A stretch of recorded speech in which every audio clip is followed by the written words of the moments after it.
السلام عليكم. حلقة جديدة اليوم يوم 9/6/2024.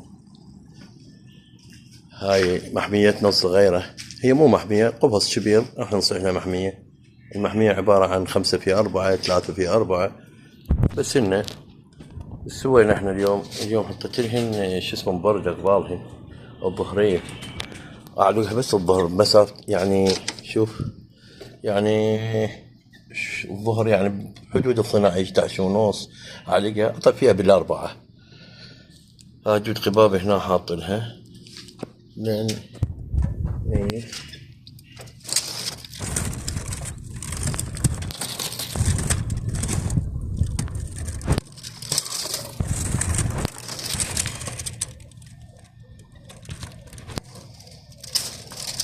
أنا ما دا أشوف تصويرته تطلع، ما أعرف. اليوم 9/6/2024، موثق ويانا وياهم. هاي شنو الغاية من عندهن؟ يعني وياكم يعني اللي عنده وياي يربي مربي أو يريد يربي يتعلم من عندي. أنا عندي أحكي عن نفسي، أكو بعض الناس غير شكل يشتغلون تربيتهم. بالنسبة لي أني كل 35 يوم 34 يوم تفرغ مدى السنة، يعني حتى بالشتاء توفر لهم مثل ما قلنا لكم، نوفر لهن ظروف مناخ، نوفر لهن يعني كود الظروف هي ترتاح عليها البلبل. من يرتاح يفرغ مدى الحياة، مدى السنة، يعني مدى السنة يعني براحتك. أنا كل 35 36 يوم أسحبين. يعني شلون هي تبيض بيضة اليوم، حياتي تبيض 12 يوم فقسن، انطي بعد فوقها 10 أيام 12 يوم، شو صار 12 ب 12 24 يوم سحبتهن.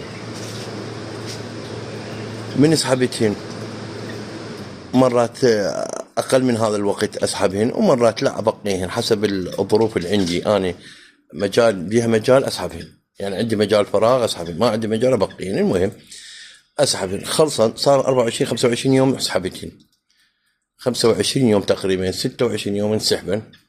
إيش بقى من 26 يوم أو 25 لل30 4 أيام، وطيها بعد يومين 6 أيام 32 يوم، العفو مو 36، تبيض جديد تلحق مرة ثانية. يعني هسه احنا هنا من وفرت لها هذا الظروف، هسه الظهرية مبردة تشوف ظروفها مناسبة. شوف أنا حاط السعف هذا خاتل يعني بحيث مرتاحة. شوف اكو بيضة هناك بيضة، ذاك العفو يشر مال البيض شامرته، يعني اكو فراخ فقسن. انا ما شفت بالكاميرا ايش قد فقسن، إنه 3 بعد ما ادري فقسن 3 2. المهم نوفر لي ندود قباب. انا ندود قباب طلعت لي حي هذا، بس هو يموت من الحر. شو اسوي؟ اضطر احط لي اياه هنا، لان انا مو اموت حطيت وجبه ما تنكلهن. يعني هاي البلطاس ايش قمت اسوي؟ اطلع لهن، هي تاخذ زقه فراخه، الباقي هي بس ذبه خليه يروح نضحي.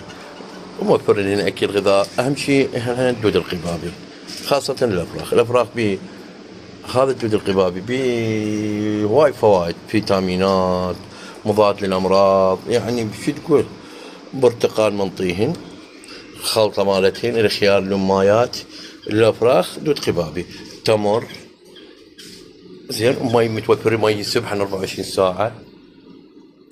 ان شاء الله وصلت لكم الفكرة. ويوم بيوم انا قلت لكم انشر يومية، انشر لكم ان شاء الله.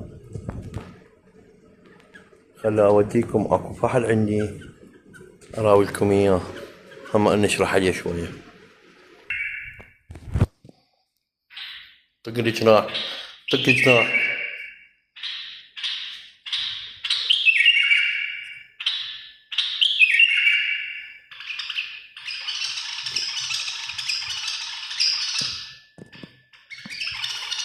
مو هذا الفحل اللي تراودكم اياه، عندي فحل انكسرت رجله. شلون انكسرت رجله؟ متعارك، يعني انا مو حاطن قفص.